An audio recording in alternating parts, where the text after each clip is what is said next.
Hello everyone, welcome back to the session of data structures. In this session, we are going to see how the traversal operation can be performed on circular linked list.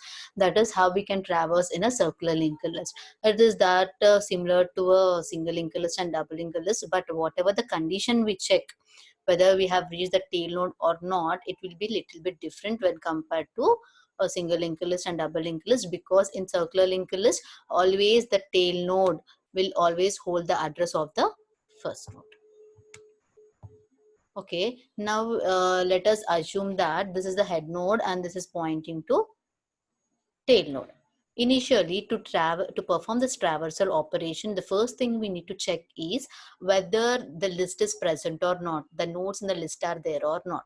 If you want to perform a traversal on an empty list, it is not possible. So for that, I'm checking whether the nodes are there in the list or not by checking this condition: head is equals to null. If head is equals to null, it states that there are no nodes in the list. It means the list is empty. Directly we print the statement the list is empty.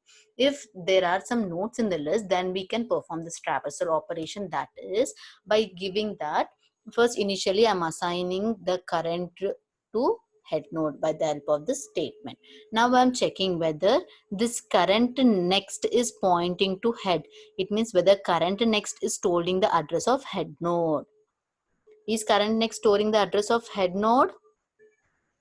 No. In the current and next part, the address of second node will be present. So this condition is true. So it enters into the loop and it prints the current node data, that is 10. 10 will be printed. Again, current is moved to current next. It means from here the current is moved to this place. Now again it is checking whether current next is pointing to the head node. No, it is pointing to the next node 40. So next node 40. So this condition is also true for the second time. Now I'm printing the data as 20. Again, now current is moved to current next. It means from here current is moved to this position. Now current next holds the address of 55 node. So this condition is true again. The current next is not equals to head. So again we are printing the current node data, that is 40. Now again with the help of the statement, current is moving to current next. So current is moved from this position to this position. Now current next is holding the address of 70 node. So I'm checking current next is not equals to head node. So this condition is true again. Again I'm entering into while loop and now I'm printing the current data, that is 55. Now again current is moving to current next. Current is moved to last node.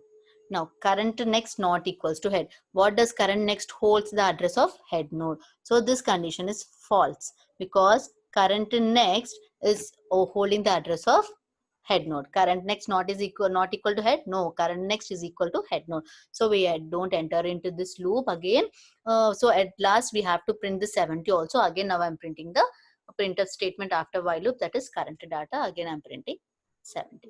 This is how we traverse from the first node to the last node, and we have to check whether we have treated the end of the list by checking the current condition that current next not equals to head, because at the tail next will always hold the address of first node, because as this is a circular linked list, whereas in single and double this will hold the null value. There we'll checking with null and now here we'll check with head. This is how we perform traversal operation in circular linked list. Hope you understood all the operations in the previous sessions and today's sessions regarding circular linked list, that's insertions and deletions and traversal. Again, we'll meet again with in the next session with a new topic. Thank you so much.